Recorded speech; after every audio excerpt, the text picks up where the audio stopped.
미국 주식은 역대 최고치.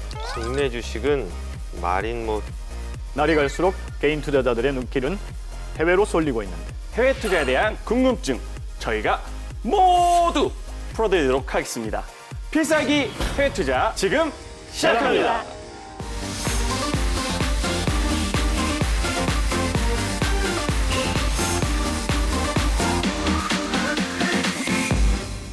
네, 우리 국내에서 IT 분야나 그리고 엔터테인먼트 사업 쪽은 세계 최강이라고 해도 과언이 아닐 만큼 앞서가고 있는데요. 반대로 꼴찌를 또 갱신하고 있는 그런 게 있다고 해요. 혹시 뭔지 감이 좀 잡히세요? 우리나라가 꼴찌다. 꼴찌를 다들 지금 감이 잘 안 오시는 것 같은데 해주신인 제가 한번 해주신- 설명을 좀 드리도록 하겠습니다. 역시 네. 얼마 전에 이제 OECD 발표에 따르면요, 2017년부터 2019년간 한국의 잠재 성장률 낙폭이 OECD 36개국 회원국 중에서 세 번째로 큰 것으로 나타났습니다.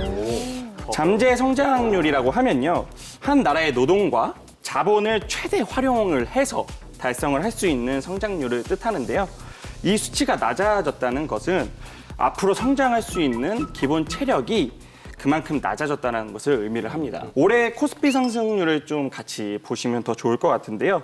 G20 회원국 중에서 18위로 꼴찌에서 겨우 면한 그런 수준입니다.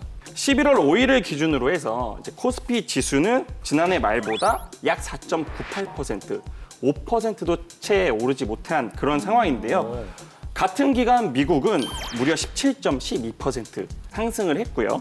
중국도 19.96%나 상승을 했습니다. 좀 예를 들어서 보면 삼성전자가 이제 우리나라의 어떻게 보면 대표 대장주라고 볼 수 있잖아요. 그렇죠. 네, 삼성전자가 같은 기간 동안 상승한 게 35%. 상당히 많이 올랐네요. 네, 35% 상승을 했는데 동종 산업에 있다라고 볼 수 있는 애플의 주가는 얼마나 오르셨는지 혹시 아시나요? 미 주가가 연일 최고가를 경신했으니까 아마 조금 더 올랐지 않을까요? 조금 더 올랐다.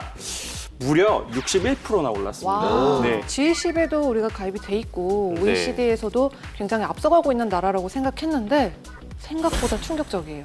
이런 상황에서도 계속 국내 주식만 고집한다는 건 조금 안타까운 게 현실입니다. 지금 이제 저희 국내에서도 증권회사 또는 금융기관에서 해외 주식이나 해외 투자에 전문가들이 많기 때문에 그런 분들의 가이던스를 받아가면서 해외 시장 또는 종목에 대한 공부를 해야 됩니다. 그런데 의외로 많은 분들이 해외 투자 시장도 국내 시장과 별반 다를 게 없다라고 생각을 하시는 분들이 되게 많은 것 같아요. 일단 지금 현재 해외 시장 같은 경우는 세 가지 종류로 나뉩니다. 현물 시장, 선도 시장. 선도 시장은 저희 그 FX 외환 거래를 선도 시장이라고 합니다. 그 다음에 선물 시장. 선물 시장은 기금속, 비철금속, ETF, 암호화폐 등등 아주 다양한 시장과 종목이 있기 때문에 국내하고는 비교를 할 수가 없습니다. 굉장히 좀 다양하게 구성이 되어 있는 것 같은데 사실 미국 뭐 주식 아니면 뭐 미국 ETF, 해외 ETF 많이 하라고 추천을 받긴 하는데 어떤 것부터 시작을 해야 될지 좀 감이 잘 안 오거든요. 해외 주식을 고를 때 본인이 사용하고 있는 제품이 어느 회사의 어떤 해외 주식인지를 보시면서 투자를 하시면 좋을 것 같고요. 올해 코카콜라와 스타벅스가 역사적 신고가를 찍었다는 사실을 아시는 분이 별로 없을 거예요. 코카콜라 같은 경우에는 몇 년 전에 40불이었는데 벌써 올해 55불 찍었어요. 저 코카콜라를 한 박스씩 사서 넣어놓는 게 로망인데 이번에 네. 제가 실현을 했거든요. 어. 저 같은 사람이 콜라 마셔서 이제 코카콜라는 계속 신고가를 가는 걸 수도 있습니다. 이런 생활 속에서 종목을 발굴하는 게 해외 투자를 시작하시는 분들에게는 아주 중요한 포인트가 될 수 있다는 말씀을 드리고 싶습니다. 커피를 말씀해 주셨는데 네. 생각을 해보면 커피 관련주를 우리나라에서 찾을 수 혹시 있으세요? 오. 그러네요. 그 커피 관련해서 매매를 할 수 있는 아. 어떤 종목은 사실 저희가 찾기가 힘들다는 거죠. 정말. 네. 그리고 뭐 스타벅스가 들어온 이후에 한번 카페 붐이 확 불었잖아요. 그렇죠. 래서 뭐 그렇죠. 그때 당시 뭐 카페베네라든지 뭐 할리스 커피라든지 이런 브랜드들이 굉장히 좀 스타벅스를 누르면서 확장을 했었는데 결국 지금 10년대에 돌아와 보니까 남아있는 것은 스타벅스밖에 없다. 네, 이런 것도 하나의 좀 포인트로 보시는 게 좋을 것 같아요. 푸네요. 아주 정말. 좋은 지적. 네. 인베스팅닷컴 ETF에 퍼포먼스 차트가 있습니다. 그 네. 연간 그래프를 봤더니 먼저 제일 많이 오른 오른 것이 USO라는 것입니다. USO는 유나이티드 스테이츠 오일인데 24% 이상이나 눈에 띄었고요. 뉴욕 상업거래소에서 사우디아라비아의 국영 석유 기업이죠. 아람코가 IPO를 지금 공개를 하면서 최대 관심사로 떠올랐죠.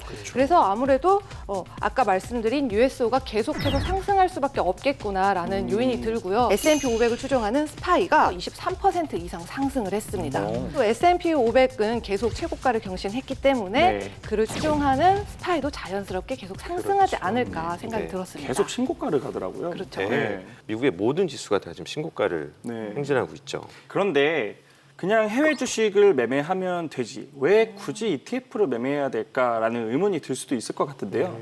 전체 주가 지수는 상승을 했음에도 불구하고 내 종목만 주식 그렇죠. 종목만 하락을 하는 경우가 있습니다. 이제 그런 부분을 피하기 위해서 예를 들어서 미국의 석유, 가스 탐사 내지 개발업체, 네. 뭐 엑슨모빌, 그다음에 쉐브론, 그다음에 뭐 시마렉스 에너지라든가 셰일유를 네. 생산하는 업체들 그런 전체 업체가 들어가 있는 ETF를 샀을 경우 엑슨모빌의 개별적인 네거티브한 부정적인 뉴스에도 ETF는 흔들리지가 않는다. 그렇죠. 계속 상승을 할 수 있다는 거죠.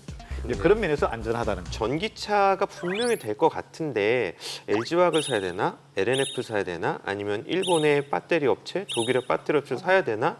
이걸 일일이 공부하시면 너무 어려운데 모르겠다. 전기차 ETF인 카, 드라이브 이 ETF를 사게 되면 그 많은 노력을 안 할 수도 있고 분명히 확신을 갖고 투자를 확신 있게 가져갈 수 있다는 장점이 될 수 있죠.